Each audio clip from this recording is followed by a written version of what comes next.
नमस्ते मित्रांनो, तुमचं स्वागत आहे आमच्या यूट्यूब चॅनलवर, ज्याचं नाव आहे तुषार मोहिरे ऑफिशियल. मित्रांनो, आपण एका नवीन विषयावर चर्चा करणार आहोत, ज्याचं नाव आहे सर्वच सत्तेमागे.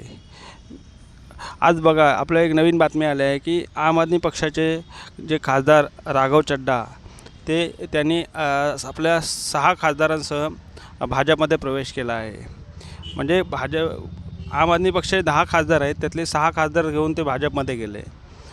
2/3 खासदार जर भाजपमध्ये गेले तर त्याची खासदारकी रद्द होणार नाही, असं त्यांना म्हणजे असा कायदा आहे. त्याच्यामुळे ते 6 जणांना घेऊन पक्षामध्ये भाजपमध्ये गेले. का तर भाजपची आता सत्ता आहे आणि त्यांचं केजरीवालांबरोबर काहीतरी बिनसलं आहे. बघा आता राघव चड्ढा काय म्हणत आहेत ते. हा व्हिडिओ बघा. I am the right man in the wrong party. I repeat, I am the right man in the wrong party. जिस आम आदमी पार्टी को मैंने अपने खून और पसीने से सींचा और अपनी जवानी के 15 साल दिए, वो आम आदमी पार्टी आज पूरी तरीके से अपने सिद्धांतों से, अपने मूल्यों से, अपने कोर मॉरल और वैल्यूज से भटक चुकी है. और अब ये पार्टी देश के लिए नहीं, देश के हित के लिए नहीं, बल्कि अपने पर्सनल फायदे के लिए काम कर रही है.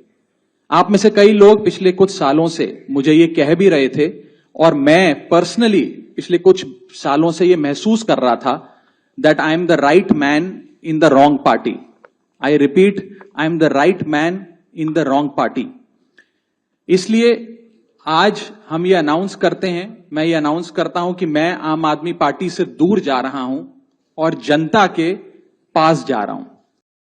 मित्र, तुम्ही आता व्हिडिओ बघितला असेल की राघव चड्ढा यांनी काय सांगितलं आहे की ते भाजपमध्ये का गेले. मित्र, जर असंच सगळं व्हायला लागलं तर विरोधी पक्ष शिल्लक कसा राहणार. सर्वच भाजपमध्ये जायला लागले तर देशाची लोकशाही संकटात येईल. हे या लोकांना समजलं पाहिजे. आपला भारत हा हुकुमशाही नाही तर लोकशाहीचा देश आहे. त्याच्यावर प्रत्येकजण उठतो आणि भाजपमध्ये जातो, हेच आता चाललं आहे. महाराष्ट्रात पण राष्ट्रवादी काँग्रेस आणि आपली शिवसेना यातले आमदार भाजपमध्ये गेले आणि भाजपमध्ये म्हणजे भाजपमध्ये त्यांचे पक्ष फोडले आणि 2 वेगवेगळे गट तयार झाले आणि त्या गटाने भाजपला सपोर्ट केला आहे. मग सगळेच जर सत्तेमागे धावले तर विरोधी पक्ष शिल्लक कसं राहणार आणि आपल्या जनतेच्या जे प्रॉब्लेम आहेत किंवा समस्या आहेत त्याच्यावर आवाज कोण उचलणार. आता राहुल गांधी आणि उद्धव ठाकरे हे बोलतात पण त्यांना कोणा सपोर्ट करत नाही. आणि हे अशा आमदार जर सत्तेसाठी भाजपच्या मागे धावायला लागले तर विरोधी पक्षात बसणार कोण आणि जनतेच्या समस्या मांडणार कोण, हा प्रश्न आता निर्माण झाला आहे. त्याच्यामुळे मला वाटतं की विरोधी पक्षातील खासदारांनी विरोधी पक्षातच बसावं आणि जनतेच्या समस्या मांडाव्यात. त्याच्यामुळे जनतेचे जे मूळ प्रश्न आहेत त्यांना ते प्रश्न ते सरकारसमोर मांडू शकतात आणि प्रश्न सुटू शकतात. पण आता हल्ली कुणाला समस्याशी काय पडले नाही, जो तो सत्तेच्या मागे धावतो.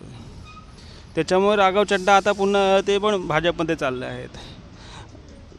धन्यवाद मित्रांनो. आता आपण विषय समाप्त करूया आणि पुढच्या वेळी एका नवीन विषयावर चर्चा करूया. मी आता तुमचा निरोप घेतो.